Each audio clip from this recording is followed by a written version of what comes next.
Ambassador James Woolsey. And he's a member, by the way, of Donald Trump's transition team, and among many things, a former director of the CIA. We could be here all night going down your resume.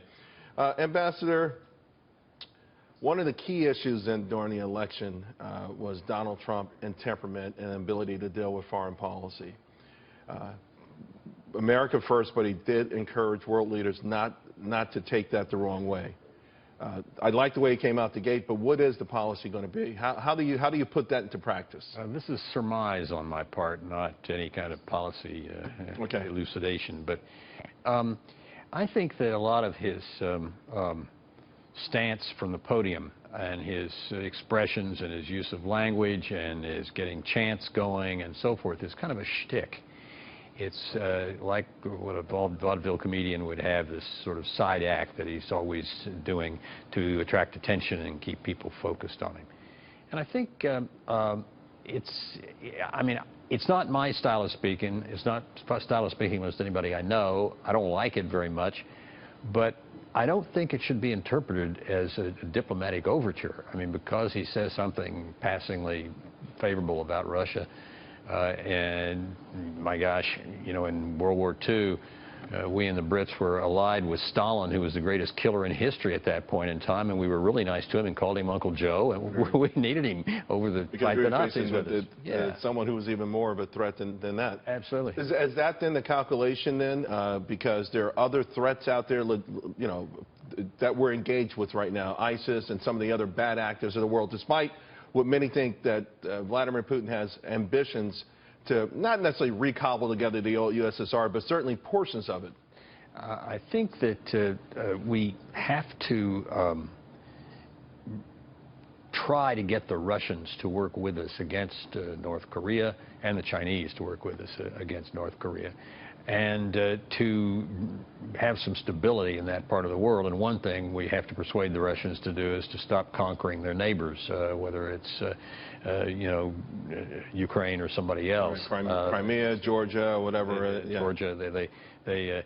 Lincoln lived on a farm when he was a little boy, and he said the old farmer next to his family's farm used to say, "I don't need much land, just what adjoins mine." Well, that's kind of the problem with Russia, increasingly broad areas to join with. I think that's kind of the instinct of Russia. It's been that way for a long time, except under the great Alexander II, the one really wonderful czar.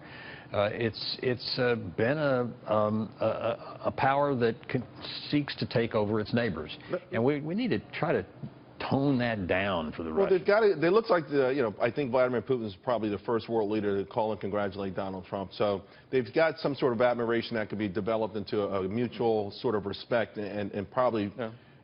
Let me ask you about our allies. You know, of course, there's NATO, and then Japan, whose market really took a hit. They convened an emergency meeting because if we're talking about shutting down bases and not being one of the policemen of the world anymore, and we withdraw from a place like Japan, for instance, when China has imperialistic ambitions, how does that work out? We know we want people to start ponying up some cash, but where are we going to go there? Well, I think in Northeast Asia, Japan needs to be the bedrock of our treaty relationships there and what we build on to deal with other. And South Korea coming up very close on the inside track is a major player.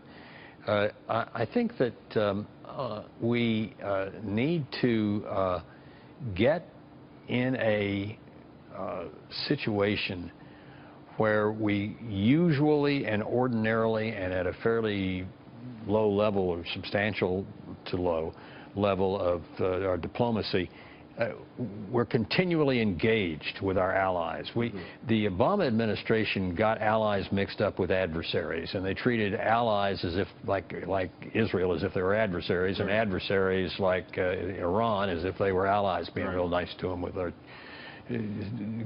freeing up funds for them and so forth. And we got to get off that. And I think Trump has enough common sense approach to things that he could well do that. Ambassador, thank you very much and congratulations. Thank you.